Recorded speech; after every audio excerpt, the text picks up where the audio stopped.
예배 때마다 제가 주님 앞에 어떤 것들을 잡아요. 저는 예배자입니다. 저는 중보자입니다. 그러다 보니까 이 예배 때 하나님의 기름 부음, 하나님의 임재, 이것을 느끼면서 주님과 하나 되어지는 그 시간 가운데 내 영이 반응을 해요. 그러면 그거를 잡고 그다음에 말씀을 시작합니다. 네. 그래서 매 순간마다 인제 여러분들 가운데 정말 상하고 깨어진 심령 가운데 주님 앞에 올려드리는 그러한 예배 드리시는 분이 계셔요. 그럼 그 예배가 올라가요. 저는 그러면 그것을 보면서 그걸 잡습니다. 그러면서 그 흐름을 타면서 예배를 시작해요. 때로는 또 이 찬양 가운데 이 오늘 전할 메시지를 이미 주님 앞에 살아낸 분이 계셔요. 그러면 그 살아낸 그 메시지를 악기로, 예전에 막 드럼으로 그걸 막 풀어내시더라고요. 하나님 앞에 정말 어렵고 힘든 상황이었는데 그러한 어려운 상황을 분노로, 쓴물로, 도구로 반응하지 아니하고 하나님 앞에 향기로운 제사로 올려드리면서 상한 심령, 깨어지고 상한 심령으로 올려드리면서 감사 찬양을 밤새도록 한 어떤 청년이 있더라고요. 그래서 그것을 예배 시간에 그 드럼으로 막 풀어내는 거예요. 이제 그것을 제가 잡았어요. 그리고는 이 말씀을 선포한 적도 있었어요. 제가 말은 안 했죠. 그리고 또 오늘은 또 어떤 청년이, 오늘 메시지가 마태복음 21장 28절에서 31절의 말씀인데, 또 이곳 가운데 있는 어떤 청년이 주님 앞에 이 말씀을 이미 살아내고 있는 또 청년이 있는 거예요. 그 청년이 주님 앞에 전부를 내어드리면서 오늘 예배를 위해서 준비를 했어요. 그리고 한 알의 밀알로 땅에 떨어져 썩어져서 주님 앞에 열매를 맺기를 사모하는 마음으로 오늘 수요 예배를 위해서 준비를 했어요. 그 준비한 그 마음이 이 찬양 가운데 막 올라가는 거예요. 그래서 그것이 막 느껴지니까 너무 감동스러웠어요. 주님께서 그 예배를 막 흡양하시는 거가 느껴지니까 너무 감사한 거예요. 자, 먼저 말씀을 봉독하겠는데요. 마태복음 21장 28절부터 32절의 말씀입니다. 자, 함께 한 목소리로 봉독하겠습니다. 그러나 너희 생각에는 어떠하냐? 어떤 사람에게 두 아들이 있는데 맏아들에게 가서 이르되 예, 오늘 포도원에 가서 일하라 하니 대답하여 이르되 아버지 가겠나이다 하더니 가지 아니하고 둘째 아들에게 가서 또 그와 같이 말하니 대답하여 이르되 실소이다 하였다가 그 후에 뉘우치고 갔으니 그 둘 중에 누가 아버지의 뜻대로 하였느냐? 이르되 둘째 아들이니이다. 예수께서 그들에게 이르시되 내가 진실로 너희에게 이르노니 세리들과 창녀들이 너희보다 먼저 하나님의 나라에 들어가리라. 요한이 의의 도로 너희에게 왔거늘 너희는 그를 믿지 아니하였으되 세리와 창녀는 믿었으며 너희는 이것을 보고도 끝내 뉘우쳐 믿지 아니하였도다. 아멘. 포도원에 두 아들이 있습니다. 큰아들과 작은아들이 있어요. 큰아들에게, 그리고 작은아들에게 아버지가 얘기합니다. 예, 오늘 포도원에 가서 일해라. 그랬더니 큰아들은 예, 아버지 가겠습니다 라고 말을 시원하게 했어요. 그리고 가지 않았습니다. 둘째 아들은 예, 오늘 포도원에 가서 일해라 라고 했더니 둘째 아들은 실소이다 하고 도망가 버렸어요. 그러다가 그 후에 뭐 하고? 뉘우치고 회개하고 갔대요. 그리고 아버지의 말씀 가운데 순종했다라고 하는 메시지입니다. 이 메시지를 전하시면서 예수님께서는 그들 중에 누가 아비의 뜻대로 하였느냐. 우리가 봐도 당연한 답변이에요. 뻔한 질문입니다. 그 질문 가운데 예수님은 우리에게 물어보시는 거예요. 그들 중에 누가 아비의 뜻대로 하였느냐. 뻔한 질문이다, 쉬운 질문이다라고 한다면 이렇게 질문하지 않으셨을 것 같아요. 그 질문 이면에 깊은 어떤 메시지가 있을 것 같아요. 저 사람, 큰아들, 작은아들, 저러면 저렇지 라고 우리는 쉽게 말할 수 있는데 내가 당사자라면 나는 큰아들의 입장에 있는가 아니면 작은아들의 입장에 있는가 한번 자기 자신을 돌아보면 참 좋겠어요. 우리가 보통 마르다와 마리아를 얘기합니다. 향료값을 깨뜨렸던 마리아, 그리고 예수님 앞에 전부를 드렸던 마리아, 죽음의 자리 무덤가에도 주님 앞에 찾아가서 주님의 곁을 떠나지 아니했던 그 마리아, 돌 맞아 죽을 각오를 하고 주님의 무덤가에도 지켜 서 있었던 마리아예요. 제자들은 유대인들이 무서워서 문을 꼭 잠그고 숨어 있었어요. 밖으로 나가다가 저기 예수쟁이네, 예수님 제자네 라고 하면서 돌 던져서 어떻게 해를 당할까 봐 문을 꼭 닫고 숨어 있는 그런 상황이었어요. 그런데 마리아는 예수님이 돌아가신 그 무덤가에 가장 먼저 달려갑니다. 그리고 찾습니다. 예수님 그 시체 어디다 놨냐고. 예수님 없어졌다고.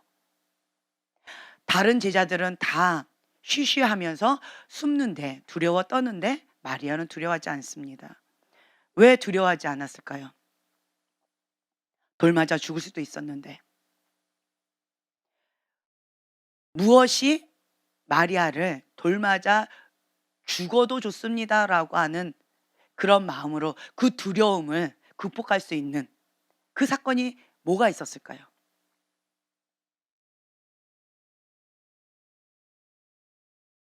예수님을 사랑하기 때문에.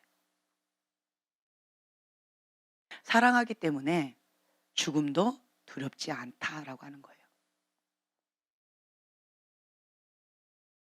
여기에서 큰아들은요, 참 율법주의 바리새인 서기관이다라고 우리가 말할 수 있을 것 같아요. 회칠한 무덤처럼 주님 앞에 번지르하게 그럴싸하게 넥타이를 매면서 교회에 왔다 갔다 하는 그러한 서기관과 바리새인처럼, 아니면 좀 그럴싸해 보이는 그러한 어떤 분들처럼 율법주의 큰아들, 예 하겠습니다 말은 하지만 실제로 하지는 못하는, 이것이 진리다 말은 하지만 그렇게 살아내지를 못하는 그런 율법주의, 이 큰아들. 9페이지입니다. 머리로는 알지만 그러나 죄를 사랑합니다. 죄를 원합니다. 무엇보다? 예수님보다. 예수님을 사랑한다라고 한다면 죄를 멀리할 수밖에 없어요. 인간은 죄의 본능을 가지고 태어납니다. 원죄를 가지고 태어나요. 인간은 처음에 태어났을 때 원죄가 있어요.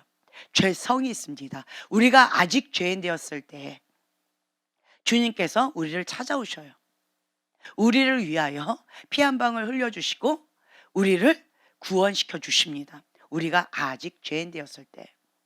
우리가 태어나면 원죄가 있습니다. 죄성이 있습니다. 그래서 아직은 우리가 구원받지 않은 죄인입니다. 죄성.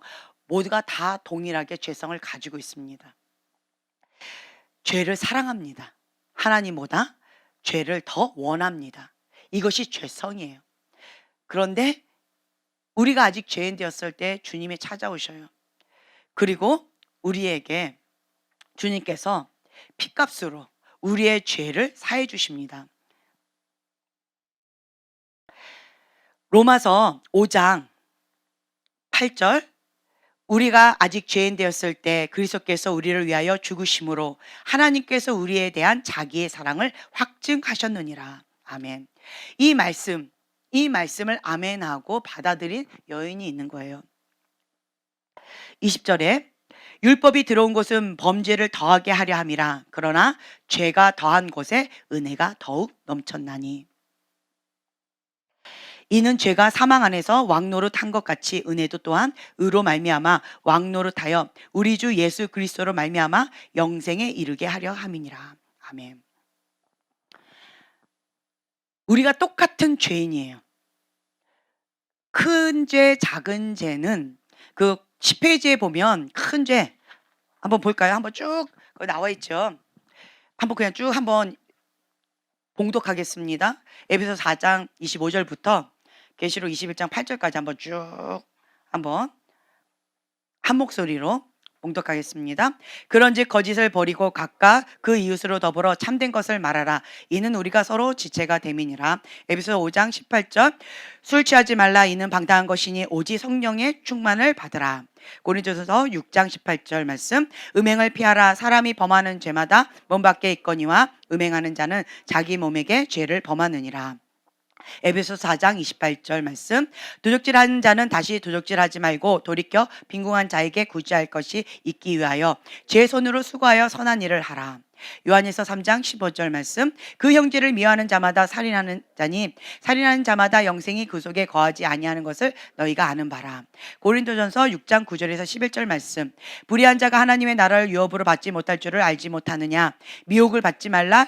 음란하는 자나 우상 숭배하는 자나 가늠하는 자나 탐색하는 자나 남색하는 자나 도적이나 탐람하는 자나 술 취하는 자나 후욕하는 자나 토색하는 자들은 하나님의 나라를 유업으로 받지 못하리라.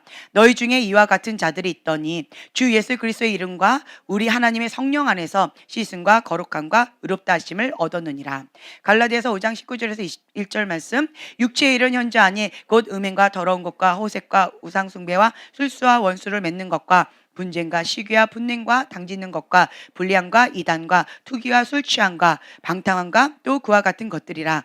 전에 너희에게 경계한 것 같이 경계하노니 이런 일을 하는 자들은 하나님의 나라를 유업으로 받지 못할 것이요.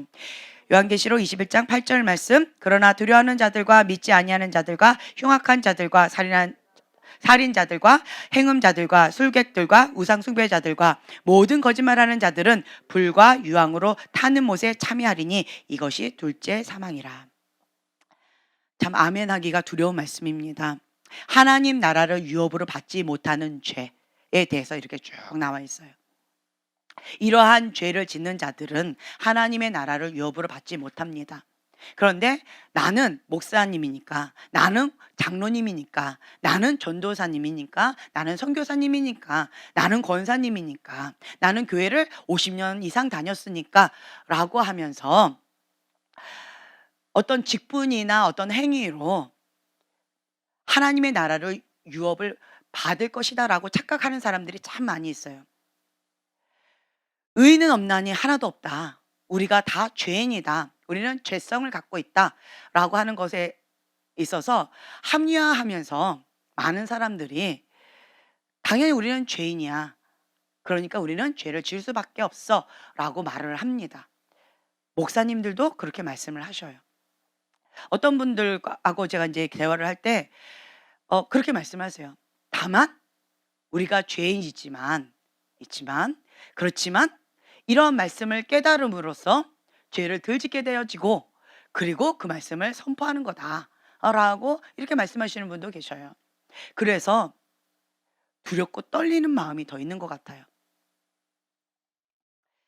맨 밑에 보면요. 지도자들은 큰 죄에 빠져 있지 않기 때문에 자부심과 자신감이 있었다. 그러나 이것은 착각일 뿐이다.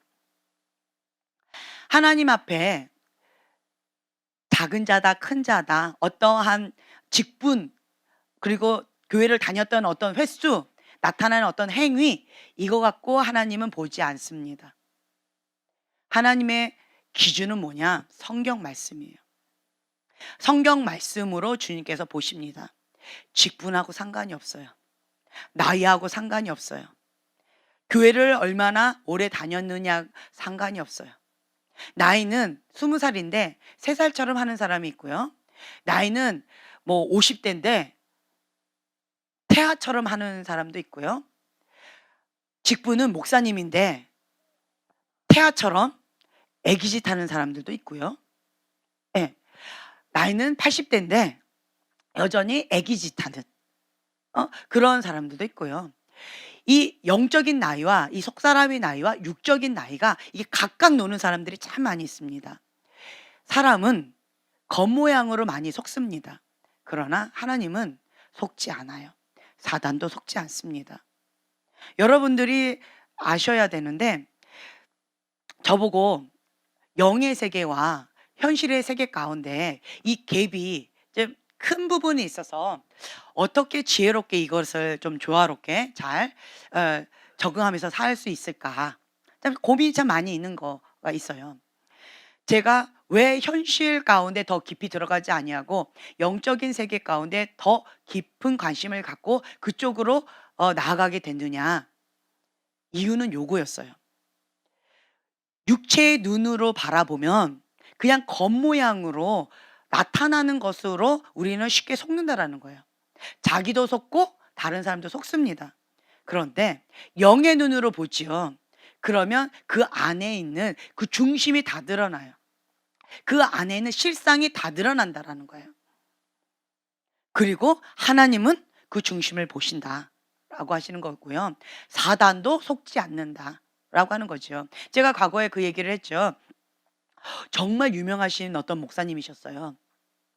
근데 우와 사람들은 막 되게 존경하면서 따랐었는데 그랬는데 사단은 되게 우습게 여기는 거예요.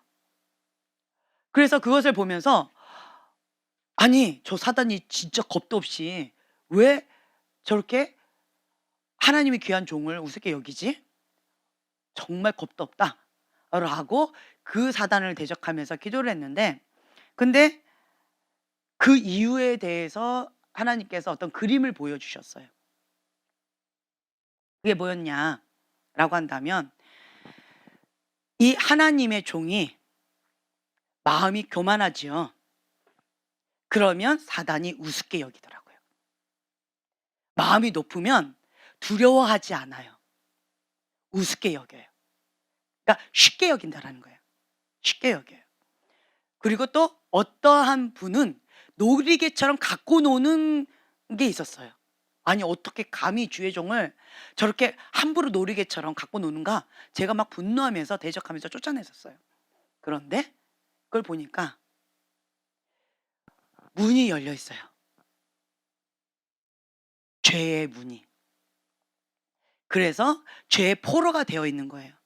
죄의 포로가 되어 있으니까 그러니까 꼭 고양이가 이제 자기 먹잇감을 갖고 놀듯이 그렇게 갖고 놀고 있는 거예요. 아 제가 그 모습을 보고 그때 제가 깨닫게 되어졌어요. 우리는 겉모양을 보고 어떻다 저떻다라고 우리는 보는데 사단은 겉모양에 속지 않는구나. 사단은 그 실상을 보는구나. 하나님도 중심을 보시는데 사단도 속지 않는구나. 다만 누가 속느냐? 자기 자신이 속고 사람들이 속는다. 사울 왕이 자기가 속고 나는 순종했습니다. 라고 자기 스스로 속고 있고 그리고 사울 왕의 백성들 사람들은 다 속일 수도 있고 속는구나. 이거를 제가 그때 깨닫고 나서 더 영적인 세계 가운데 더 깊이 있게 들어가게 되어졌던 것 같아요. 분별하기 위해서. 나 자신도 미혹되어져서 속지 않기 위해서. 순간적으로 저 자신도 이 자기 관리에 딱 겸손의 겉옷을 딱 놓치는 순간 미혹의 영 가운데 나 자신을 이렇게 관리하는 부분에 있어서 놓치는 경우들이 있어요. 이거 놓치면 초점을 놓치는 거 겸손의 겉옷을 놓치면 그러면 바로 그렇게 되어지더라고요. 겸손의 겉옷을 딱 놓치죠. 그럼 교만이 싹 올라와 버려요. 올라와 버리면 벌써 나는 우스운 존재가 되어지는 거예요. 뭔가 그럴싸해 보일지는 모르겠지만, 사람들 앞에 그럴싸해 보일지는 모르겠지만 사단은 나를 우습게 여긴다라는 거죠. 그러면 하나님의 종은요. 하나님의 종은 딱 하나밖에 없어요. 정체성이 나는 하나님의 사람이다. 이거 하나로 사는데 거기에서 흔들려 버린다? 그러면 전부가 다 흔들려 버린 거예요. 하나님의 종, 하나님의 사람을 사단이 우습게 여긴다? 사단이 놀이개로 갖고 논다? 이것만큼 비참한 게 없어요. 정말 밤새고 통곡하면서 이를 갈면서 울어야 된다라고 저는 생각이 되어져요.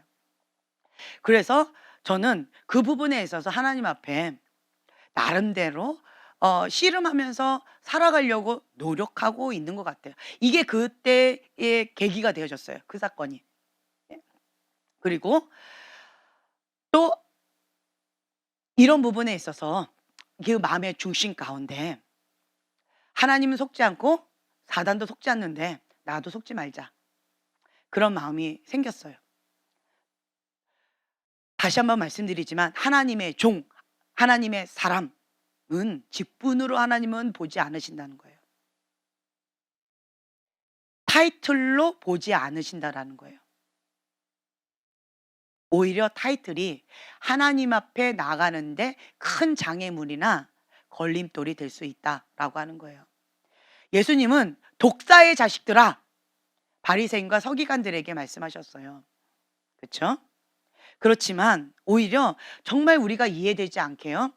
창녀, 포주, 강도, 깡패, 살인자, 알코올 중독자 등등등 길가와 산울가에 사는 그 사람들에게는 주님 앞에 회개하고 돌아오면 오히려 그들의 친구가 되어 주시고 그들과 함께 밥을 먹고 함께 생활하셨어요.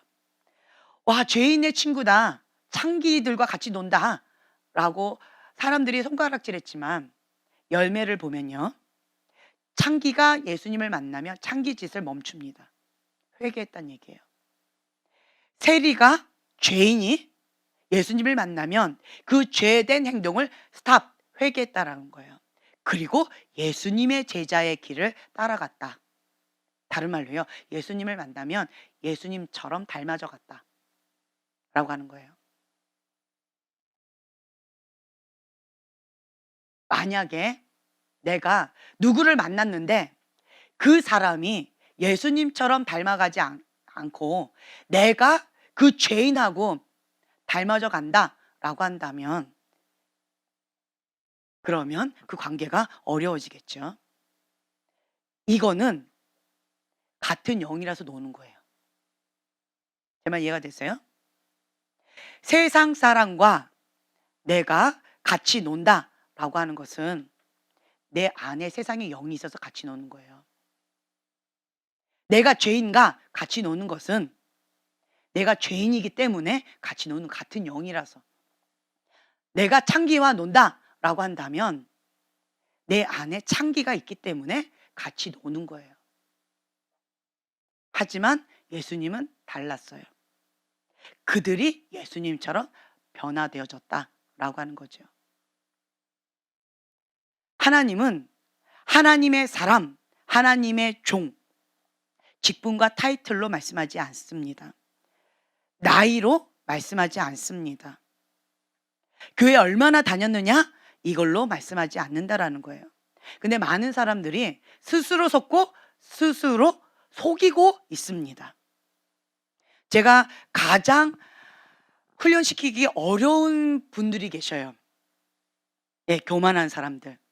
어떤 사람들, 교만한 사람들 가운데 어떤 타이틀이 있는 분들, 마음이 높으신 분들, 그분들은 훈련이 어려워요.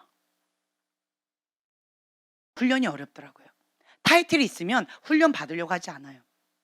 타이틀이 있으면 나는 이런 사람이야, 나는 이런 사람이야 라고 자꾸 과시하려고 해요. 그 타이틀을 자꾸 내세우려고 해요. 그러면서 다른 사람을 가르치고 다른 사람에게 뭔가 영향을 주려고 자꾸 뭔가를 포지션을 자꾸 이렇게 하려고 해요. 그러다 보니까 어떤 타이틀이 있는 분들, 교회 오래 다녔다라고 하시는 분들, 교회에서 어떤 리더십에 있는 분들, 이런 분들은 참 훈련하기가 어려워요. 왜냐? 마음이 높으신 분들은 제가 대할 수가 없어요. 방법이 없어요. 언제까지? 예, 낮아질 때까지. 마음이 낮아지고 낮아지고 낮아질 때까지. 하나님 앞에 쓰시기에 합당한 그릇은 타이틀이 아니에요. 항복한 그릇, 빈 그릇, 진흙한 줌이에요. 그러니까 물과 같은 사람. 나는 아무것도 할 수 없습니다. 라고 고백했던 모세처럼. 사도 바울의 고백처럼 나의 모든 스펙은 배설물로 여기고 오직 내가 자랑하는 것은 예수 그리스도 한 분이다 라고 하는 그 고백이 나올 때까지 낮아지고 낮아지고 낮아진다라는 거죠. 그래서 우리가 저번 시간에 나눴던 것처럼 사람은 외모를 가지고 어떤 타이틀을 가지고 성장했다. 믿음이 어떻다, 저떻다, 포지션 갖고 어떻다, 저떻다 라고 얘기하지만 그거는 속는 거예요. 인간적인 관점에서. 하나님은 우리의 속사람을 낮아짐으로 많이 컸구나 이렇게 바라보신다는 거죠. 우리 교회 보면은 참 귀한 분들 많이 계셔요. 우리 자매님도 목사님이셨잖아요. 근데 우리 교회에 오시면서 그 타이틀을 내려놓으셨어요. 그리고 저기 있는 남자 목사님도 목사님이셨거든요. 근데 저희 교회에 오시면서 그 타이틀을 내려놓으셨어요. 그러면서 저희 교회에 오셔서 겸손을 배우고 계셔요. 저기 보세요. 저 구석에서 조용히 앉아서 벽 보고 주님 앞에 눈물을 흘리면서 그냥 조용히 주여 주님이 내 마음 아십니다 라고 하면서 깨어지고 깨어지고 깨어지는 그러한 시간을 갖고 계셔요. 참 쉽지 않습니다. 저한테 어저께인가요? 그저께인가요? 저한테 그 말씀 하시더라고요. 3년 만에 처음 얘기합니다. 내가 왔는데 아는 척도 안 하고 나보고 가란 얘기입니까? 오라는 말입니까? 참 마음이 어렵습니다. 그런데도 3년을 버텼습니다. 3년 만에 이 얘기를 하네요. 라고 하시더라고요. 그냥 주님 앞에 3년 동안 침묵하면서 많은 눈물로 그냥 나 자신을 주님 앞에 내어드리는 그런 시간을 가지셨어요. 참 귀합니다. 네, 귀해요. 근데 제가 한마디 했어요. 30% 낮아지셨어요. 그랬더니 우와 70%만 낮아지면 되겠네요. 굉장히 기뻐하셨어요. 네. 타이틀이 있으면요. 어떠한 뭐가 있으면 주님 앞에 낮아지는 게 참 쉽지가 않아요. 사단은 나를 놀이개처럼 보고 사단은 나를 우습게 여기는데 나는 나 자신을 높다. 이만큼이면 됐지. 자꾸 착각을 한다라는 거예요. 이게 미혹의 영이라는 거예요. 미혹되어져서 그래요. 아무리 얘기해줘도 몰라요. 왜 그럴까요? 마음이 높아서. 마음이 높은 자는요. 대화가 안 돼요. 첫째로. 대화가 안 되는데 대화를 하려고 그러면 오히려 화를 입어요. 그래서 대화할 수가 없어요. 저랑 대화가 안 되는 분들이 몇 분 계셔요. 대부분 마음이 높으신 분들이에요. 아직은 제가 마음이 높으신 분들을 어떻게 대해야 되는지를 그거는 아직 제가 못 배웠어요. 그래서 그 부분에 배우려고 책을 이따만큼 샀어요. 제가 사 가지고 그거 한번 읽어서 좀 그 요령을 좀 배우려고 이제 제가 저도 막 계속 성장해 나가고 있는 거죠. 이제 주님 앞에 우리가 날마다 성장해 나가셨으면 좋겠어요. 제가 섬김이들 제가 왜 사역자다라는 표현을 쓰지 않습니다. 왜 그런지 아세요? 네. 사역자다라고 한다면 은사의 친구는 주님의 사랑과 국률이 얼마나 좋겠어요. 은사의 친구는 교만이에요. 은사의 친구는 교만이에요. 그래서 어떤 타이틀이 딱 생기죠. 교만도 타이틀을 딱 입어요. 웬만해서 내려오지 않는. 그러다 보니까 참 쉽지가 않아요. 그래서 우리는 타이틀을 갖지 말자고요. 예, 겸손을 겉옷을 입으려면 그냥 섬기는 자가 큰 자다라고 하셨으니까 그냥 섬김이 얼마나 좋아요. 그렇죠? 예. 그냥 섬김이다. 이렇게 나가면 참 좋을 것 같아요. 그리고 어떤 분이 저한테 그렇게 얘기하더라고요. 우리 교회에서 나름대로 섬기는 그러한 위치에 포지션에 있는데 이제 온 어떤 분이 막 함부로 하고 막 이런다. 그거는 목사님을 함부로 하는 거 아니냐. 그래서 그거를 좀 교통 정리해 줘라. 과거에 몇 년 전에 이런 얘기가 있었어요. 그래서 제가 뭐라고 얘기했냐면 섬김이는 섬기는 자입니다. 더 낮아지세요. 더 겸손하게 낮아져서 섬기면 됩니다. 라고 얘기했어요. 처음 오신 분들이 몰라서 뭐 이렇게 저렇게 무례하게 할 수 있지요. 그러면 더 낮아져서 더 사랑으로 겸손하게 섬기시라는 거예요.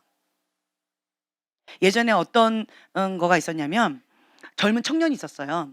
그래서 그 젊은 청년이 어 그 빌조스 목사님 교회에 가 가지고 그 목사님을 뵈려고 인제 찾아온 거예요. 여러 사람이 찾아와 가지고 그 청년이 딱 앉아 있었는데 이제 아무리 기다려도 그 빌조스 목사님 이제 못 만나고 있으니까 그 대기실에서 앉아서 이렇게 쭉 앉아 있는데 근데 인제 이 청년이 "나는요. 나는 이러한 사역도 하고요. 저러한 사역도 하고요. 나는 이런 것도 하고요." 한 20대 정도 되는 청년이에요. "나는 이런 사람이에요. 내가요 이때까지 이렇게 이렇게 했고요. 나는 미생을 이렇게 이렇게 했어요. 내가 이런 사람이에요." 막 자랑을 한 1 시간 정도 했나 봐요. 그랬더니 앞에 계신 분이 그냥 조용히 듣고 계셨어요. 아 그러시냐고. 참 귀하시다고. 그리고는 그냥 조용히 듣고 그냥 가셨대요. 그리고 이 청년이 옆에 있는 사람한테 질문을 해요. "저분 누구예요?" "저분이 빌 존스 목사님이세요." 그러자 이 젊은 청년이 얼굴이 새빨개져 가지고 그 뭐야 번데기 앞에서 주름 잡은 것 같은 느낌. 너무 수치스럽고 창피해 가지고 너무 힘들었다라는 거죠. 예. 꼭 그런 느낌인 거죠. 그래서 그것은 스스로가 주님 앞에서 나중에 어느 정도 때가 되면 스스로 깨닫는 날이 오게 될 거예요. 그렇기 때문에 우리는 성경에 나와 있는 대로 저는 큰 자가 되고 싶어요. 욕심이 많아요. 거룩한 욕심이 참 많습니다. 여러분들은 세상적인 욕심 이제 버리시고요. 성경에 나와 있는 이 거룩한 욕심은 참 많으셨으면 좋겠어요. 천국에서 큰 자가 되셨으면 좋겠어요. 하나님께서 아신 바 된 자가 되셨으면 좋겠어요. 네. 하나님이 기뻐하시는 자 되셨으면 좋겠어요. 하나님께서 흡양하시는 예배를 드리는 자가 되셨으면 좋겠어요. 사단이 우습게 여기는 자, 사단이 놀이기처럼 그렇게 갖고 노는 자 되지 마시고요. 사단이 두려워 떠는 자가 되셨으면 좋겠어요. 이는 나의 사랑하는 아들이요 나의 기뻐하는 자다. 하나님께서 이렇게 아신 바 되시면서 세상 가운데 자랑하셨으면 좋겠어요. 하나님께서 사단 앞에서 욥을 자랑하셨잖아요. 그것처럼 하나님이 나 때문에 기뻐하셨으면 좋겠어요. 나 때문에 좀 자랑하셨으면 좋겠어요. 우리 글파 식구들은 그런 한 분 한 분들이 좀 되셨으면 좋겠어요. 그러려면 타이틀을 다 벗어버려야 돼요. 가면 다 벗어 던져야 돼요. 겸손의 겉옷을 입고 낮아지고 낮아지고 낮아지는 그런 시간 가운데 주님이면 충분합니다라는 고백. 향료값을 깨뜨린 그 마리아처럼 그렇게 주님 앞에 나아가는 왜 그렇게 할 수 있었을까요? 사랑하니까요. 향료값을 깨뜨렸던 마리아는 사랑하니까 나의 전부를 드릴 수 있었던 거예요. 마르다는 왜 그렇게 못했을까요? 우리가 육의 눈으로 보면 예수님이 오셨어요. 음식 준비하느라고 너무 바빠요. 바쁘다 바빠 바빠 바빠 바빠 막 혼자 일 다 하는 것 같아요. 뭔가 막 열심히 해요. 그런데 그 마음에는 동기가 예수님을 사랑하기 때문에 한 것이 아니라 그냥 의무감으로 그러니까 마음이 참 선하고 착한 사람인 거죠. 그렇기 때문에 그냥 의무감으로 손님이니까 그냥 접대한 것뿐인 거예요. 그런데 마리아는요. 사랑하기 때문에 더 많이 하는 거예요. 더 많이 하는 거예요. 제가 여러분들 이렇게 봐요. 의무감으로 섬기시는 분이 있고요. 정말 마음으로 섬기시는 분이 계셔요. 마음으로 섬기시는 분은 예수님을 사랑하기 때문에 그렇게 섬기세요. 왜요? 주님 사랑하니까. 주님의 성전이니까. 밤에 이렇게 보면 우리 자매님이 엎드려 가지고 바닥을 막 물티슈로 막 열심히 빡빡빡빡빡빡 닦아요. 아무도 몰라요. 그리고 가시면 우리 애들이 물 한 번 또 훅 뿌립니다. 몇 시간이 못 가요. 그래도 빡빡빡빡 닦아요. 아무도 없는데. 그 깜깜한 밤에. 왜 저러실까요? 주님을 사랑하기 때문에, 하나님을 사랑하기 때문에 저는 그렇게 하신다고 봐요. 누가 그게 빡빡 닦는다고, 누가 안 닦는다고 누가 혼내요? 누가 뭐라 해요? 아니잖아요. 그쵸? 그럼에도 불구하고 구석구석 그냥 주님 앞에 하시는 모습을 이렇게 보여주시더라고요. 제가 이런 모습들을 이렇게 보면서요. 의무감으로 하시는 분하고 정말 마리아처럼 예수님을 사랑하기 때문에 섬기시는 분은 좀 많이 달라요. 지금 현재의 초기의 모습은요. 개찐도찐이에요. 별 차이가 없는 것처럼 보여져요. 하지만 마음으로 사랑하면서 하면 많이 이제 달라져요. 갭이 커져요. 왜 큰아들, 작은아들 이 두 아들이 둘 다 아들인데 둘 다 아들이에요. 그쵸? 주워온 아들이 아니고 둘 다 친아들이에요. 그럼에도 불구하고 한 아들은 했고 순종했고요. 한 아들은 순종하지 않았어요. 말로만 했어요. 왜 그럴까요? 그쵸? 큰아들은 율법주의예요. 의무감으로. 하나님을 믿는 데 있어서 램프 지니처럼 그렇게 하나님을 믿는 사람이 있어요. 내 소원 들어달라고. 내 소원 들어주지 않으면 나쁜 하나님 하면서 계속 막 들이받는 사람들이 있어요. 하나님한테 들이받는 사람은 목회자한테도 들이받아요. 눈에 보이지 않는 하나님 들이받는 게 목회자한테 들이받는 사람들이 있어요. 성향 자체가 그런 사람들이 있어요. 거역의 영이 굉장히 강한 분들이 있어요. 그런 분들 대부분 왜 그러냐? 하나님을 그 램프, 요술 램프 지니처럼 믿는 분들. 그런 분들은 그렇게 하시더라고요. 본인도 속고 다른 사람도 속아요. 의무감으로 어떠한 자기 선함으로 자기 욕심. 하나님 소원 들어주시니까 내가 하나님을 섬기는 거예요. 혹은 내가 뭔가 원하는 게 있기 때문에 그냥 섬기는 거예요. 아니면 내 자기 의로 그냥 섬기는 거예요. 그런 사람들은 예! 라고 말은 하지만 어느 순간에 되어지면 이제 그만하고 싶어요. 이만큼 했으면 됐잖아. 더 이상 나보고 뭘 하라고 그래. 이만큼 섬겼으면 됐잖아. 좀 나도 이제는 조금 즐기고 싶어. 라고 하면서 이 마음 가운데 첫사랑이 스물스물 약해져요. 시간이 가면 첫사랑이 불 붙으면서 평생 갔으면 좋겠는데 이게 벌써 3년이 됐는데 약간 막 이렇게 꺾어지고 있어요. 벌써 3년밖에 안 됐는데 10년은 가야죠 최소한. 예? 최소한 30년 가셔야지. 어떻게 3년 만에 벌써 첫사랑이 꺾어지려고 그러세요? 안 돼요. 그러면 불 붙으셔야지. 막 눈에 하트 뿅뿅이 있어야죠. 그죠? 응.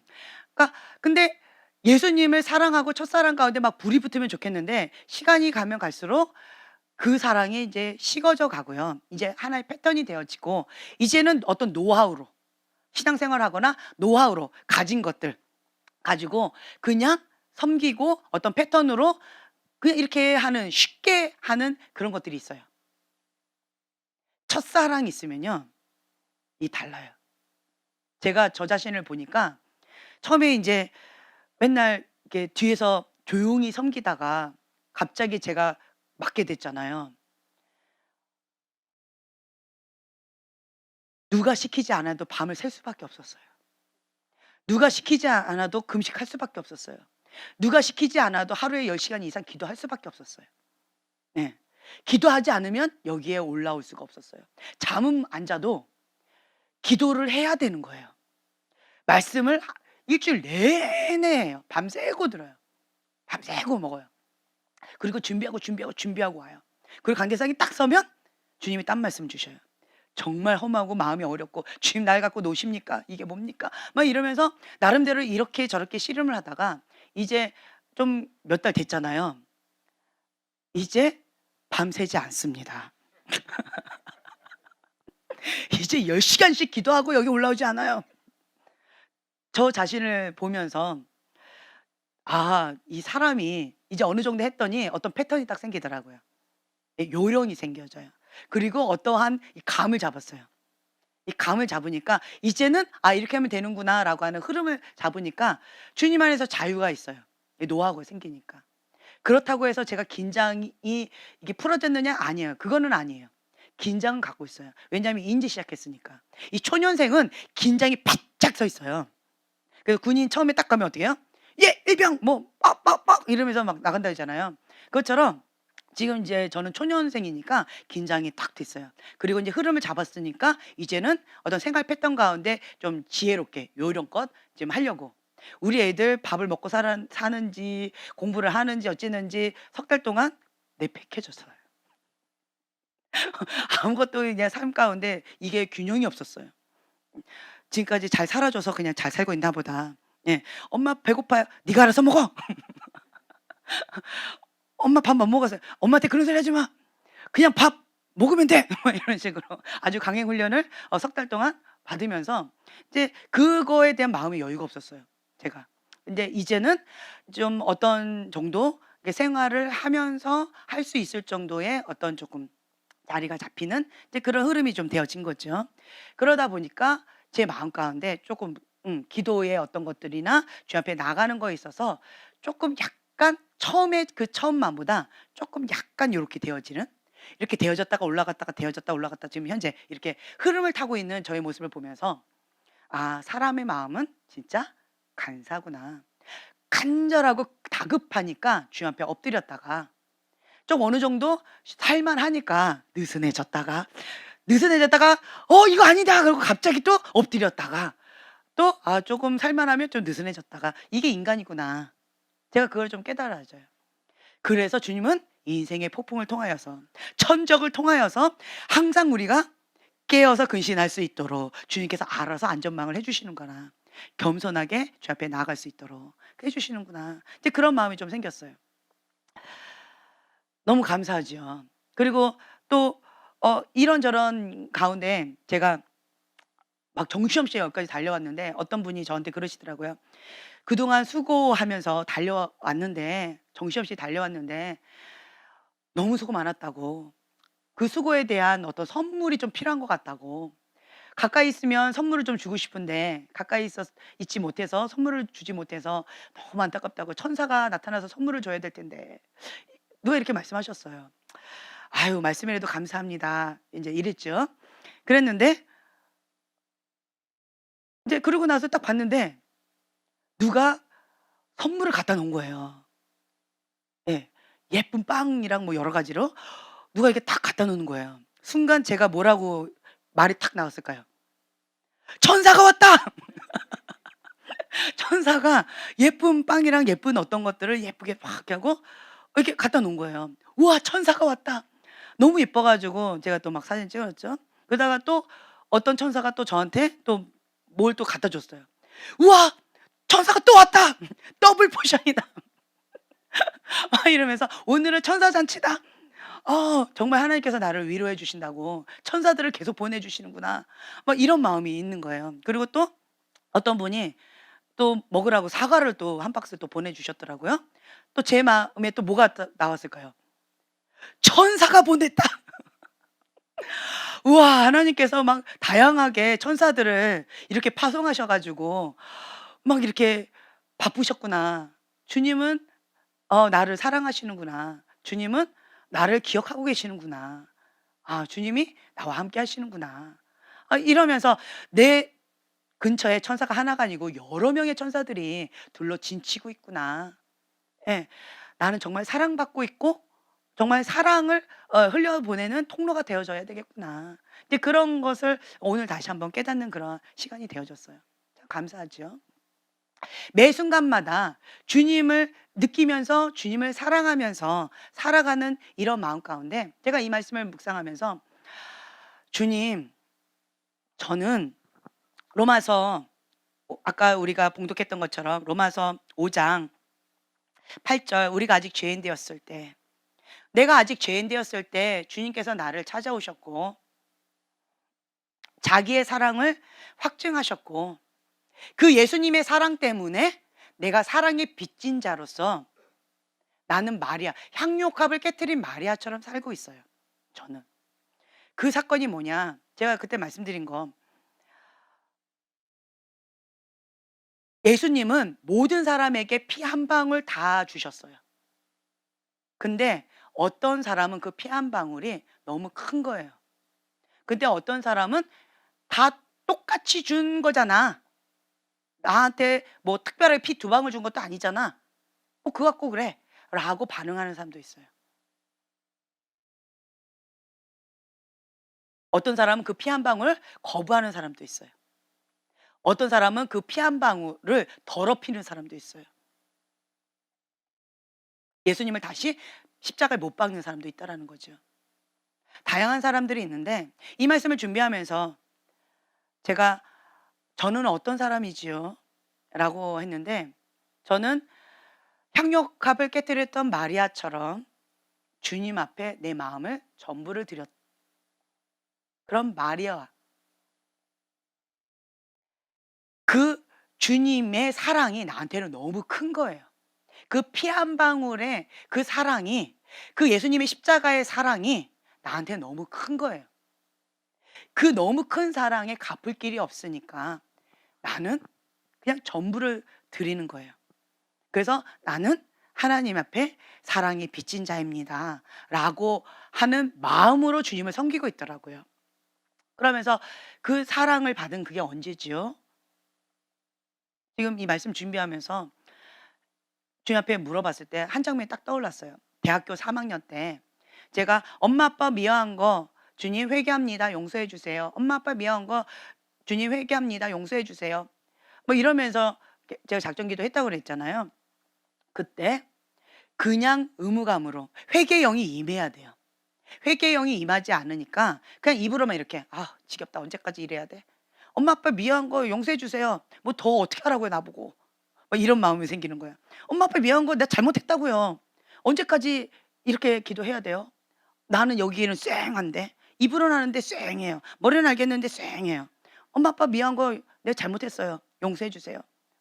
뭐 이러면서 시간 때우면서 저는 작전 기도를 계속 하고 있는 거예요. 그러던 어느 날 회개의 영이 임하셨어요. 회개의 영이 임하니까 저의 고백이 달라졌어요. 입으로 앵무새처럼 하는 것이 아니라요. 마음으로 고백이 나왔어요. "예수님, 엄마, 아빠 미워한 거 제가 잘못했어요." 하고 통곡을 하고 울었어요. 나 때문에 예수님이 피를 흘리셨어요. 내가 고슴도치처럼 그 쇠 있죠. 아주 철 고슴도치처럼 아주 이런 뾰족뾰족한 고슴도치 같은 내 모양이 그런 모양인데 그런 나를 예수님 흰옷을 입고 그런 나를 안아 주시는데 어떻게 될까요? 그 흰옷이. 예. 피가 흘러요. 그런데 나를 더 안아 주시는 거예요. 그 모습을 보고 있던 나는 미칠 것 같았어요. "예수님 나 그만 안으세요. 나 때문에 예수님 피 흘리잖아요. 나 때문에 지금 예수님 피 흘리고 계시잖아요. 나 때문에 예수님 고통받고 있잖아요. 내 죄 때문에. 나의 죄 때문에 예수님이 대신 고통받고 있잖아요. 예수님 나 때문에 아파하지 마세요. 나를 놓으시면 그럼 예수님 안 아프잖아요. 그냥 날 내버려 두세요. 날 버리세요." 제가 이랬어요. "날 그냥 버리세요." 날 버리면 예수님 안 아프단 말이에요. 날 버리면 예수님 피 안 흘리셔도 되잖아요. 날 그냥 놔 주세요. 그냥 여기까지 됐어요. 더 이상 안 하셔도 돼요. 날 놓으세요 주님. 몸부림쳤던 것 같아요. 발버둥을 쳤어요. 그러면 그럴수록 저를 더 끌어안으셨어요. 거기서 제가 그냥 뒤집어진 거예요. 미칠 듯이 괴로웠어요. 그리고 나서 주님 앞에 고백했던 게 방금 이 말. "예수님 내가 엄마 아빠 미워한 거 잘못했어요. 너무 죄송해요." 그리고 생겨났던 습관이 '나 때문에 예수님 아프게 하지 말자.' 나 때문에 예수님 피 흘리게 하지 말자. 내가 죄를 지으면 예수님이 고통받으세요. 내가 죄를 지으면 예수님이 피를 흘리셔야 되는 거예요. 그 고통이 너무 고통스러워서 나는 예수님 사랑하기 때문에 죄를 못 짓는 거예요. 예수님 사랑하기 때문에 그 피 한 방울의 그 사랑이 뭔지를 알기 때문에 더 이상 그 피 나 때문에 흘리게끔 하고 싶지 않은 거예요. 그 사랑에 빚진 마리아처럼 그 사랑이 너무 큰 거예요. 그래서 그 대학교 3학년 때 그 사건이 나를 여기까지 오게 했어요. 예수님을 사랑하니까 내가 이렇게 사는 거예요. 예수님을 사랑하지 않고 큰아들처럼 의무감으로 했다면 율법적으로 종교적으로 그냥 해야 되니까 자기 의로 나 나름대로 인간적인 어떤 것으로 큰아들처럼 섬겼다면 벌써 도망갔을 거예요. 그런데 내가 지금 현재 이 자리에 있는 이유는 예수님의 그 피 한 방울의 그 사랑 때문에 나는 여기 있는 거예요. 죽어도 좋습니다라고 하는 그러한 마음으로 마리아는 그 무덤에 찾아간 거잖아요. 그것처럼 예수님을 사랑하는 그 사랑이 죽음도 두려워하지 않는 그런 사랑으로 주님께서 이끌어 주신다라고 하는 거예요. 죽음도 이길 수 있는 그런 사랑. 이 피 한 방울 저에게만 허락하셨을까요? 아니에요. 여러분 각자 피 한 방울. 이 피 한 방울이에요. 피. 나는 예수님의 피값짜리예요. 그런데 누구는 여기 보면 죄가 더한 곳에 은혜가 더욱 넘쳤나니 로마서 5장 20절. 죄가 더한 곳에 은혜가 더욱 넘쳤나니 저는 예수님의 그 피 한 방울의 은혜와 사랑이 너무 큰 거예요. 내 죄가 너무 큰 거예요. 그래서 은혜가 너무 커요. 주님한테 받은 사랑이 너무 큰 거예요. 주님한테 받은 그 은혜가 너무 큰 거예요. 그렇기 때문에 제가 그때 하나님 앞에 결단하고 지금까지 예수님 사랑하기 때문에 했고 예수님 사랑하기 때문에 안 했어요. 그리고 그렇게 지금까지 살아왔어요. 나름대로. 중요한 거 나름대로. 예. 그러면서 주님 앞에 나아가고 있어요. 사랑하면 어떤 한계가 없어요. 아브라함도 자기 목숨 부지하려고 아내 팔아버렸잖아요. 자기 목숨. 아내보다 자기 목숨이 더 중요한 거예요. 그러니까 아내를 팔아버렸어요. 그리고 자기는 두 다리 뻗고 자기 목숨 살렸다고 그리고는 벌벌 떠는 쫄장부 같아요. 또 팔았죠.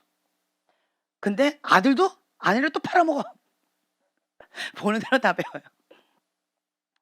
그랬던 아브라함이 자기 목숨보다 더 소중한 이삭 아들을 하나님께 바쳐요. 이제 깨달은 거예요. 그때는 큰아들처럼 율법주의, 의무감, 하나님을 알지 못한 거죠. 주님을 사랑했다기보다는 그냥 하라 하니까 했던 거예요. 자기 의로. 근데 나중에 이제는 하나님을 그 사랑, 하나님의 그 사랑을 받아들이고 나서 내 목숨보다 더 소중한 이삭까지도 바칠 수 있을 정도로 예수님이면 충분합니다. 하나님이 전부입니다. 라고 뉘우치고 회개하고 주 앞에 나아갔다라고 하는 거죠. 그때서야 하나님은 이제야 너가 나를 경외하는 줄 알았노라. 그때 그 마음을 받으셨다라는 거죠.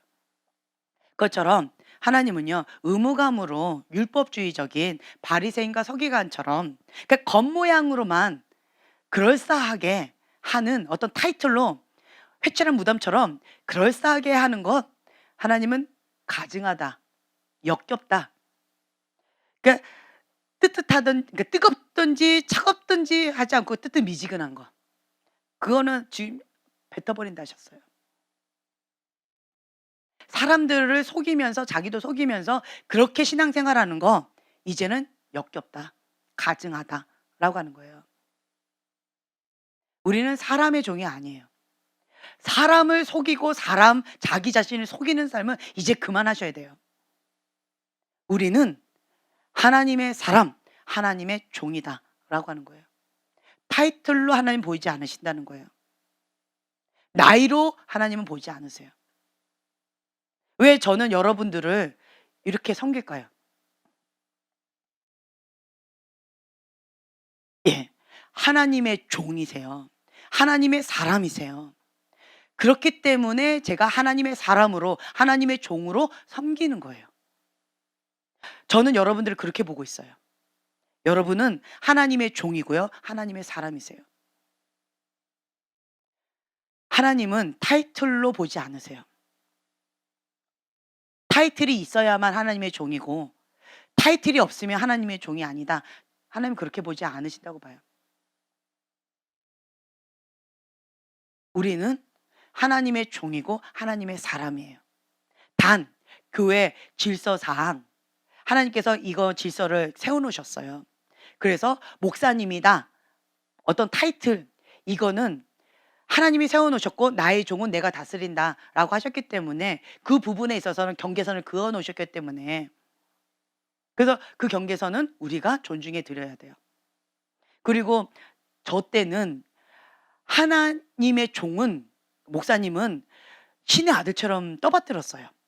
눈에 보이지 않는 하나님을 섬기고 싶은데 어떻게 섬겨야 될지를 모르니까 눈에 보이는 목사님을 섬기는 것이 하나님을 섬기는 거다, 이꼬르다라는 마음으로 그런 마음으로 하나님을 섬기듯이 죽게 하듯 하라라고 했으니까 그런 마음으로 저희는 그렇게 섬겼어요. 하나님은 우리의 마음의 중심을 보시고 미흡하다 할지라도 어떤 부분에 지나치다 할지라도 지혜롭지 못하다 할지라도 주님 그 마음의 중심을 보시고 귀하게 보시는 것 같아요. 저는 이 마음을 하나님 기쁘시게 보신다라고 저는 믿어요. 주의 종을 귀하게 섬기시는 분들 있죠. 그 집안 하나님 축복 주십니다. 하나님의 성전을 귀하게 섬기시는 분들 있죠. 그리고 하나님의 성전을 계속 건축하면서 섬기시는 분들 있죠. 그 집안 대대로 하나님께서 축복해 주십니다. 심은 대로 거두시는 그러한 은총과 축복이 있어요. 그건 하나님이 하십니다. 네, 아멘. 그건 있어요. 그렇기 때문에 저는 제 마음의 중심에 이런 것들을 하나님이 정말 기쁘시게 본다라고 생각해요. 제가 어떤 부분에 있어서 하나님처럼 떠받들어 가지고 사람인데 좀 그랬다가 한번 죽을 뻔한 적도 있었어요. 그렇지만 그렇게 어리석었다 할지라도 하나님은 내 마음의 중심을 아시니까 합력하여 선을 이루시는 그 하나님, 하나님께서 다듬어 가실 것이다. 나의 미숙함도 그렇게 하실 것이다 믿고 그에 맡겨 드리는 거예요. 예. 그래서 그냥 주님을 신뢰하니까 주님을 믿으니까 그냥 죽게 하듯 하라라고 했으니까 그냥 그렇게 섬기는 거예요. 그리고 주님께서 저에게 그때 말씀하셨던 것이 나의 종을 판단하는 너는 누구냐? 나의 종은 내가 다스린다라고 하면서 목사님에 대해서 이러쿵저러쿵 말하면서 뭐 불평하거나 뭐라고 이러쿵저러쿵 하는 것 자체를 하나님은 진노하셨어요. 그래서 저는 그걸 경계선을 딱 걷어요. 그러니까 목사님에 대해서는 이러쿵저러쿵 하는 것은 제가 경계선을 딱 뒀어요. 왜냐하면 그것은 하나님의 진노를 받는 지름길이에요. 하나님 앞에 진노 받으려고 작정하고 하나님 앞에 대드는 거예요. 그래서 이 목회자하고 싸우는 사람 정말 예, 무서운 게 뭔지 모르는 거죠. 하나님을 두려워하지 않는 자들이에요. 하나님을 몰라도 너무 모르는 사람들이에요. 그래서 그 경계선을 딱 뒀어요. 그래서 어떤 교회에서 저는 그래서 제가 여러분들 저를 경험하신 분들 아실 거예요. 저희 교회에서 섬기던 교회에서 목사님이 이러이러해서 내가 시험 들어서 저희 교회 이렇게 왔어요. 이런 말 하죠. 그러면 저는 그걸 어머 그러셨어요. 환영합니다. 이렇게 반응하지 않아요. 저는 조금 마음의 준비가 되신 분들한테는 아주 직설적으로 얘기를 해 드려요. 그 교회에서 어떤 부분에서 어떤 문제가 생겨서 교회를 옮겼다. 그러면 이 교회에서 똑같은 문제로 또 발생할 것입니다. 그래서 또 옮길 것인지 아니면 이게 뺑뺑이 돌아서 옮길 것인지 아니면 이 부분을 하나님의 방법대로 넘어가든지 또 그러한 시점이 올 거예요. 제가 말씀을 드려요. 알아듣는 자는 알아듣고 못 알아듣는 자는 못 알아듣는 거예요. 다른 말로요. 권위자 문제로 문제를 일으키고 저희 교회에 왔다. 반드시 권위자하고 문제를 일으킬 대상자예요. 그 얘기를 제가 해드리는 거예요. 권위자한테 들이받는 성향이 있는 사람은 자기 기준에 안 맞으면 자기 의가 굉장히 강하다라는 거거든요. 그러면 저희 교회에 왔다 할지라도 권위자한테 대들고 권위자한테 반항할 거라는 거죠. 전 그 얘기를 해드린 거예요. 누가 문제다? 폭탄을 갖고 그 교회에서 그냥 계시지. 왜 폭탄 갖고 우리 교회에 오셨어요? 그 얘기예요, 한마디로. 왜 우리 교회에서 그 폭탄을 터뜨리려고 하십니까? 그 얘기예요. 다른 말로요. 그 폭탄 이제 자기 의로 터뜨리지 마시고요. 하나님의 방법대로 다음 단계 넘어가셨으면 좋겠어요. 그 영역 가운데 이번에 다시 뺑뺑이 와서 딱 그 부분에 또 직면할 텐데 권위자 누구예요? 뻔하잖아요. 우리 교회에서 권위자 누구겠어요? 뻔하죠.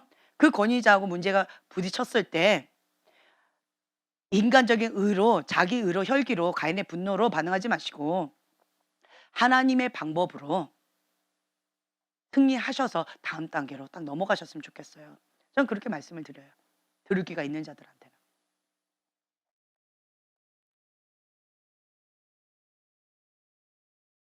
목회자가 죄를 지고 목회자가 잘못했다 할지라도 하나님은 그거에 대해서 이러쿵저러쿵 하는 것을 기뻐하지 않으시더라고요. 그래서 저는 그 부분에 있어서 목회자에 대해서 이러쿵저러쿵 하는 말을 별로 제가 안 하고 있잖아요. 그렇죠? 그게 사실이에요. 그러니까 예를 들어 사울왕이에요. 엘리 제사장이에요. 누가 봐도 그거는 악신 들린 귀신 들린 자고 하나님 신이 떠났어요. 그렇죠? 정말 악하고 악한 왕이에요. 엘리 제사장. 눈 멀고 귀 멀고 자기가 그렇게 제대로 못하는 이미 그 직분의 사명을 감당을 못하는 그런 상황이에요. 그럼에도 불구하고 함부로 입을 이렇게 하지 않는다라는 거예요. 왜요? 나의 종은 내가 다스린다. 하나님께서 명확하게 성경에도 기록하셨고요. 명확하게 저에게 말씀하셨기 때문에 저는 그 경계선을 분명하게 거요. 왜요? 여호와를 경외하기 때문에 하나님을 두려워하기 때문에 저는 거기를 대요. 하나님의 사람, 그러니까 목회자를 대적하고 잘된 사람 저는 못 봤어요. 하나님께서 그것 가운데 반드시 하세요. 그렇기 때문에 그 부분에 있어서 저는 굉장히 두렵고 떠는 마음으로 그 경계선 분명히 해요. 그래서 목회자 갖고 이러쿵저러쿵 하는 사람 저는 상대를 안 합니다. 네. 그리고 교만한 사람 상대를 안 해요. 몇 사람들이 있어요. 제가 상대를 안 하는 사람들이. 근데 이런 경계선을 분명히 둡니다. 네. 근데 목회자는 그거고요. 하지만 저는 지금 여러분들한테 말씀드리고 싶은 건 뭐냐. 그냥 평신도 사역자로서 하나님의 사람이다. 하나님의 종이다. 만민 제사장설처럼 우리가 하나님의 사명자로서 평신도 사역자로서 이제는 그러한 시즌이 왔다라고 하는 거예요. 그래서 내가 이거 영적 권위가 있어요. 목사님으로서 영적 권위가 있어요. 이건 좀 다른 얘기예요. 하지만 우리가 하나님의 종으로서 하나님의 사람으로서 그 영역 가운데 7대 영역 가운데 이제는 하나님께서 주신 그 영권을 가지고 통치하고 다스리시는 거예요. 그렇게 하나님이 세우셔요. 그래서 저희 교회는 평신도 리더십, 평신도 사역자 교회예요. 그렇기 때문에 저희 교회가 좀 훈련이 좀 빡세다라고 말씀을 하시는데 제 기준에는 기본이에요. 네, 기본이에요. 웃으시면서 고개를 숙이시는데 기본이에요 하고 눈물이 나시나요? 네, 이게 기본이라고 저는 봐요. 왜냐? 왜 그러느냐? 영적인 아가들이 너무 많다는 거예요. 영적인 아가들이 너무 많고 태아가 너무 많다는 거예요. 교회는 다니지만 목사님 가운데서도 그리고 사역자 가운데서도 장로님 가운데서도 영적인 태아나 영적인 아가들이 너무 많은 거예요. 그러다 보니까 교회의 분위기가 영적인 아가나 태아들 가운데에서 그냥 이렇게 사는 경우들이 너무 많아요. 근데 저희 교회는 영적인 아가보다는 영적인 청년이 좀 더 많아요. 그쵸? 초신자가 이 정도니까. 예. 제가 뭐라고 그냥 막 이상한 소리 하죠. 그러면 형제님을 얘기해요. "우리 교회 초신자입니다." 이렇게 얘기해요. 예. "잘하셔야 돼요, 형제님. 우리 교회 초신자예요." 저는 이렇게 얘기해요. 그러면 그분이 나는 이런 사역도 했고 난 저런 사역도 했고 막 이렇게 하다가 나는 목사님이고 막 이렇게 하다가 형제님 딱 보면 "아 예. 알아듣겠습니다." 이러시어요. 잘하셔야 되겠죠. 네.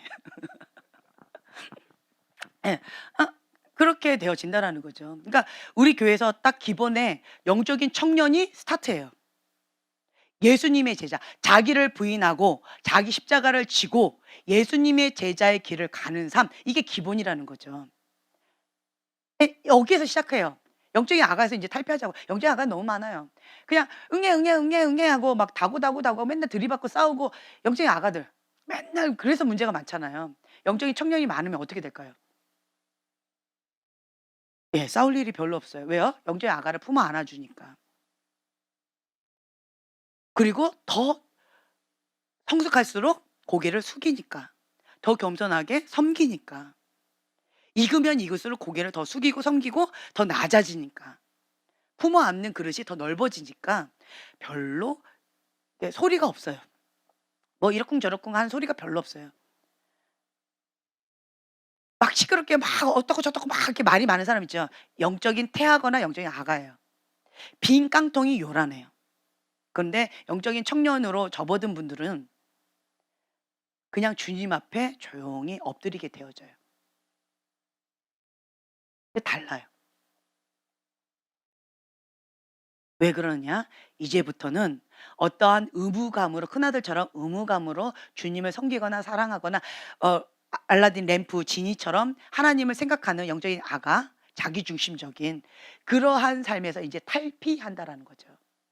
나 중심적인 삶에서 이제는 예수님 중심적인 삶으로 이제 전환되어진다라고 하는 거죠. 예수님이 주인이기 때문에 하는 거예요. 그러니까 동기가 다 예수님이에요. 예수님을 사랑하니까. 예수님이 기뻐하시니까. 예수님이 슬퍼하시니까. 그래서 안 하는 거고 그래서 하는 것뿐이에요. 동기가 이거예요. 동기가. 내가 원하니까라고 한다면 영적이 나가요. 예. 근데 예수님이 기뻐하시니까. 오늘도 우리 형제님이 저한테 이렇게 말씀하시는데 중심이 딱 되어 있어요. 우리 교회에서도 초신자거든요. 나름대로 뭐 청년부 회장도 했고 어머니가 뭐 권사님이고 사역도 했고 뭐 했다 하지만 우리 교회에서는 초신자잖아요. 그렇죠? 그런데 참 초신자들이 참 예뻐요. 말이 참 이쁘게 하더라고요. 내가 나름대로 이렇게 하겠지만 그래도 기왕 하는 거 정말 하나님이 기쁘시게끔 하고 싶어요. 하 기왕 하는 일인데 하나님이 기뻐하시는 걸로 하고 싶어요. 그래서 확인받고 싶어서 저한테 전화했대요. 하나님이 기뻐하시는 그것이 어떤 건지. 예. 그러면서 중보해 달라고 얘기를 하시는데 어찌나 이쁘던지 말이 너무 이뻐요, 말하는 게. 그 마음의 중심이 뭐예요? 예. 하나님 기뻐하시는 거. 주님 슬퍼하시면 안 한다는 거죠. 내 맘대로도 하고 싶은데 그거 싫다는 거예요. 왜? 나는 주님의 거니까. 나 주님의 거니까 내가 주님이 기뻐하신 그 뜻까지 내가 완전하게 완벽하게는 못한다 할지라도 그렇지만 이 기본 토대는 나는 주님의 거니까 기왕이면 할 거 주님 기뻐하시면 좋겠다. 기왕 할 거 주님께서 영광 받으셨으면 좋겠다. 그냥 그런 마음으로 한다라는 거예요. 그 마음의 중심이 그렇다는 거죠. 그렇죠? 하나님께서 그 마음의 중심을 보시고 참 기뻐하실 거다라고 저는 생각이 되어져요. 그래서 그거는 예를 들어서 뭐 고물차다. 그래도 하나님 기뻐하실 것 같아요. 왜냐? 네, 왜냐? 마음의 중심을 보시니까. 첫 스타트가 동기가 하나님 기쁘시게 하고 싶어요. 무엇을 하든지 무엇을 먹든지 나는 주님이 기뻐하셨으면 좋겠어요. 라는 고백으로 지금 하시는 거거든요. 첫 스타트가 참 예뻐요. 그러면 그 일이 어떻게 되는 결과물은 상관없이요. 하나님 기뻐하십니다. 예. 이미 기뻐하시는 거예요. 자유하세요. 두려워 떨지 마세요. 자유하세요. 예. 주님 기뻐하십니다. 네. 그냥 주님의 손이 함께 하셔서 감사합니다. 감사 찬양 많이 하세요 그냥. 주님이 계속 기름 부어 주시고 주님께서 인도해 주세요. 가장 선하신 길로 주님 함께 해 주세요라고 감사하면서 주님께 기도하시면 평탄하게 되어질 거라고 저는 믿어요. 네. 우리가 이 마리아처럼 그리고 이 둘째 아들처럼 뉘우치고 회개하고 그리고 하나님이 기뻐하시는 그 뜻 가운데 순종하는 자가 되었으면 좋겠어요. 그 동기가 무엇이다? 사랑하니까. 하나님을 사랑하니까. 예수님을 사랑하니까. 주님을 기쁘시게 하는 자가 되고 싶어서. 그러니까 저희 아이들 이름을 주님의 기쁨, 주환. 주님의 기쁨이에요. 경환이는 주님의 기쁨이고 거기에다 경이에요. 경외하라. 예, 주님을 경외하는 자. 그러니까 얘는 두 개 다 들어간 거예요. 기쁘시게 할 환이에요. 하나님을 기쁘시게 하고 그리고 주님을 경외해라. 얼마나 기뻐하면서 주님을 경외하고 있어요. 할렐루야. 예. 그래서 저는 이제 주한이라고 이름을 부를 때마다 너는 주님의 기쁨이다. 너는 주님의 기쁨이다. 너 존재 자체가 주님의 기쁨이다. 라는 마음으로 주하나라고 계속 불러요. 너는 주님의 기쁨이야. 존재 자체가 주님의 기쁨이다. 너가 태어나는 그것 자체가 하나님의 기쁨이다. 우리 집안의 기쁨이었다. 기쁨이 태어난 거다. 너는 주님의 기쁨이다. 라는 마음으로 저는 주하나. 그리고 경환이를 부를 때마다 너는 주님을 경외하는 자다. 너는 주님을 예배하는 자다. 너는 주님의 기쁨 그 자체다. 너가 기뻐 뛰면 그냥 그 자체가 너를 보는 것만으로도 주님이 기뻐하신다. 그래서 너는 경환이다. 저는 그렇게 해요. 그리고 사랑이도 하나님은 사랑이시다. 사랑스럽잖아요. 얼마나 사랑스러워요. 그렇죠? 네. 그러면서 사랑아라고 부를 때마다 제 마음이 겸허해져요. 왜냐하면 하나님은 사랑이시다라는 메시지가 저한테 계속 오거든요. 네. 그러면서 정말 주님의 사랑이 내 안에 가득 차고 넘치도록. 주님께서는 저한테 주님의 사랑으로 품어 안고 주님의 사랑으로 섬기고 주님의 사랑으로 나아가기를 원하셔요. 제 그릇을 계속 확장시켜 주시더라고요. 오늘도 이제 이 자리에서 아까 제가 낮에 막 기도하는데 막 으악 하고 소리를 지르면서 주님 앞에 막 기도했어요. 막 울면서 몸부림치면서 막 기도했어요. 왜 그랬느냐? 그냥 너무 여기가 아프고 애리고 힘들었어요. 하나님 마음을 알겠는데 사랑으로 품어 안으라. 사랑으로 품어 안지 않은 죄에 대해서 회개해라. 그 메시지는 주시는데 회개의 영이 부어지긴 하는데 그게 잘 안 되는 거죠. 그러니까 여기 애리고 아픈 거예요. 그러니까 제가 으악 하고 주님 앞에 몸부림치면서 토성기도를 막 하니까 이제는 안 아파요. 그리고 저의 모습을 봤어요. 할렐루야 찬양이 나오더라고요. 하나님 감사합니다. 주님 감사합니다. 막 찬양이 막 나왔어요. 그러면서 그 아팠던 그 시간이 무슨 시간인 것 같아요? 그림을 보여주셨어요. 제 그릇이 요만한 거죠. 종기. 요만한 그릇으로는 사랑으로 품어 안을 수가 없는 거예요. 그랬더니 그 주님이 나를 어떻게 하셨어요? 네. 잡아서 늘리실 거예요. 그러니까 나는 어때요? 아프니까 으악 하고 소리 지르면서 고통스러웠던 몸부림쳤던 거예요. 기도 시간에. 근데 이제 더 이상 안 아파요. 그 말은 뭐예요? 이제 된 거예요. 그러니까 이제는 더 이상 안 아프더라고요. 그러니까 감사 찬양이 나와요. 그래서 할렐루야 하나님 감사합니다. 감사합니다. 감사합니다. 그러니까 토설기도를 하게 되어지면 하나님이 기뻐하시는 토설기도 첫 번째로 토설기도 하면 회개가 나오고요. 토설기도 제대로 하게 되어지면 그러면 감사 찬양이 나와요. 그러면서 할렐루야 감사합니다. 이제 그리고 좀 가서 잠깐 쉬었다 왔는데 그러니까 이러면서 주님 앞에 나아가는 거예요. 그 모든 동기가 뭐다? 하나님을 사랑하기 때문에. 여러분들은 오늘 이 말씀을 그냥 붙잡으셨으면 좋겠어요. 의무감으로 율법주의로 사람들을 두려워하면서 사람들 앞에 그럴싸한 모습으로 내가 이만큼 했으면 됐지라고 하는 자기의로 이때까지 내가 했던 건 이런 것들 하는 어떤 스펙들, 어떤 노하우들, 어떤 패턴들 이런 거 자랑하지 마시고 사도 바울처럼 다 배설물로 여기시고 내가 오직 자랑하는 건 딱 하나.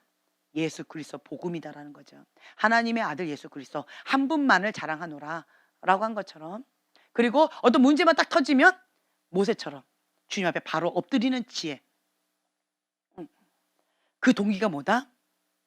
예, 향료값을 깨뜨렸던 마리아처럼 예수님을 사랑하기 때문에 하는 거고 예수님을 사랑하기 때문에 안 하는 거고 하나님이 이 마음의 중심 동기를 기뻐하신다는 거예요. 이거 자체를 참 기뻐요. 그러면서 제가 어떤 한 사람이 떠올랐어요. 어떤 한 아이가 이렇게 고백하더라고요. 엄마, 나는 착한 아들이 아니에요. 엄마, 나는 기구장이고 나는 나쁜 아들이에요. 근데 엄마가 너무 슬퍼하니까 엄마 앞에서는 착한 아들인 척 하려고 하니까 내가 죽을 것 같아요. 난 너무 힘들어요. 근데 내가 착한 아들이 아닌 모습을 엄마가 보면 엄마가 죽을 것 같아요. 그래서 내가 차라리 죽는 게 나아요. 그리고 자기 자신을 자꾸 죽이더라고요. 그 동기가 엄마를 사랑하니까 자기 자신을 죽는데 저대로 냅두면 아들이 죽을 것 같아요. 네, 그러면서 많이 이렇게 울더라고요, 그 아들이. 근데 그 모습이 이렇게 보여졌어요. 그러면서 제 마음 가운데 보면은 여기 보면요. 순종의 마음밭이 참 예쁘구나. 엄마를 사랑해서 정말 죽기까지 순종하는구나. 근데 엄마를 사랑해서 죽기까지 순종은 이제 그만하고 이제는 예수님을 위해서 죽기까지 순종해라. 이렇게 말하고 싶어요. 싫어도 깨닫고 십자가에 못 박고 어린아이 같이 즉각 순종하는 이런 마음. 이런 마음을 하나님께서 기뻐하신다라고 하는 거죠. 이 시간에 이렇게 했으면 좋겠어요. 주님, 내가 예수님 때문에 이거 내려놓겠습니다. 예수님 때문에 주 앞에 올려드립니다. 예수님 때문에 주 앞에 믿고 맡겨드리겠습니다. 예수님, 예수님 사랑하니까 이거 그만하겠습니다. 예수님 사랑하니까 내가 이거 죽기까지 순종하겠습니다. 좀 그런 시간을 좀 가졌으면 좋겠어요. 주 앞에 올려드리는 그런 시간을 좀 가졌으면 좋겠어요.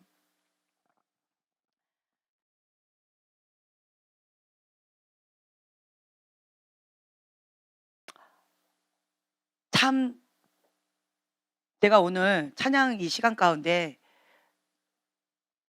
예, 보여진 것들이 있어서 참 마음이 많이 뭉클했어요. 이렇게 보니까 여기도 보이고 여기도 보이고 여기도 보이더라고요. 한 명의 아이는 왜 순종해야 되는지도 모르고 하라고 하니까 그냥 순종하더라고요. 억지로. 그냥 그게 뭔지도 모르고 그냥 순종해요. 예, 우리 공주님 그렇게 하더라고요. 그게 딱 보여졌어요. 그리고 또 한 아들은 사랑하니까 순종을 하더라고요. 그리고 또 이 한 아들은 아버지의 마음으로 품어 안고 순종하더라고요. 그 모습을 보면서 참 미안했어요. 그리고 참 마음이 아팠어요. 예. 오히려 저 아들이 엄마 아빠를 아버지의 마음으로 품어 안고 사랑으로 이렇게 붙잡고 예, 중보하고 섬기더라고요. 참 예, 아프더라고요, 마음이. 그리고 또 한 가지는 아들 잘 키우셨다. 예. 사랑해서 섬기더라고요. 사랑함으로. 예. 그리고 아들 잘 컸다. 아비의 마음을 벌써 품었구나. 네, 그러면서 대견한 마음이 좀 들면서 마음이 되게 아프고 대견하면서도 감사한 마음 그런 마음으로 주님 앞에 이렇게 찬양을 올려드리더라고요.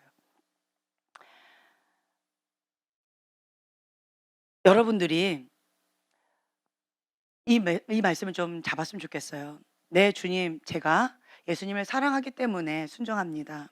내 주님, 내가 예수님을 사랑하기 때문에 내가 이런 것들, 이 죄악들 거절하겠습니다. 뉘우치고 회개하고 주님 앞에 돌아가겠습니다. 뉘우치고 회개하고 주님 앞에 죽기까지 순종하겠습니다.